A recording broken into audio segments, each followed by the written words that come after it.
ایک لڑکی ہے جو 14 سال کی ہے اور اس نے ایک لڑکے کو پسند کیا اور گھر والوں کو یہ پتہ چلا لیکن گھر والے نہیں مانے، تو اس نے ایک دن اس لڑکے کے ساتھ بھاگ کر شادی کر لی۔ تو اس کا شرعی نقطہ نظر سے جواب چاہیے، اور اب لڑکی کے گھر والے ان دونوں کو مارنا چاہتے ہیں۔ واضح ہے کہ شریعت مطہرہ نے لڑکی اور لڑکے دونوں، اور خصوصاً لڑکی کی حیا، اخلاق، معاشرت کا خیال رکھتے ہوئے ولی والدین کے ذریعے نکاح کا نظام رکھا ہے کہ نکاح ولی کے ذریعے کیا جائے۔ یہی شرعاً، اخلاقاً اور معاشرتاً پسندیدہ طریقہ ہے۔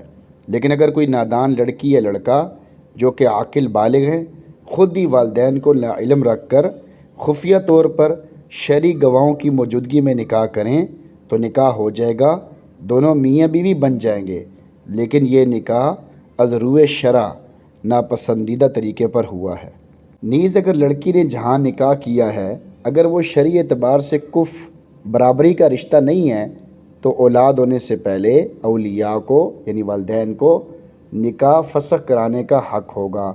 ایسے معاملے میں والدین کو بھی چاہیے کہ اپنے عاقل بالغ بچوں کی رائے کا احترام کریں اور ایسا رویہ ہرگز نہ رکھیں کہ اولاد کوئی ایسا قدم اٹھانے پر مجبور ہو جائے جو سب کے لیے رسوائی کا باعث ہو۔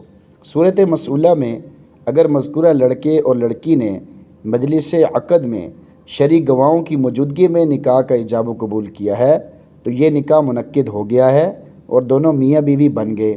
البتہ اس طرح نکاح کرنا شرعاً، عرفاً، اخلاقاً نہایت ہی نامناسب عمل تھا، جس پر ان دونوں کو اپنے ماں باپ سے معافی مانگ کر ان کو راضی کرنا چاہیے۔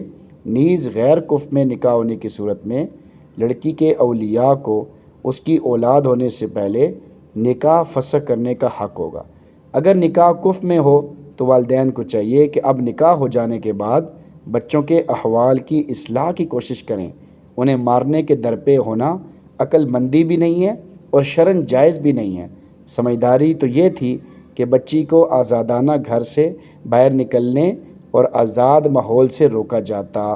ایک غلطی کا ازالہ یعنی ایک غلطی کو ٹھیک کرنا دوسری غلطی سے کرنا کہاں کی عقل مندی ہے، کہاں کی دانائی ہے۔ شریعت نے عاقل بالغ بچوں کی رائے کا خیال رکھنے کا ہمیں حکم دیا ہے۔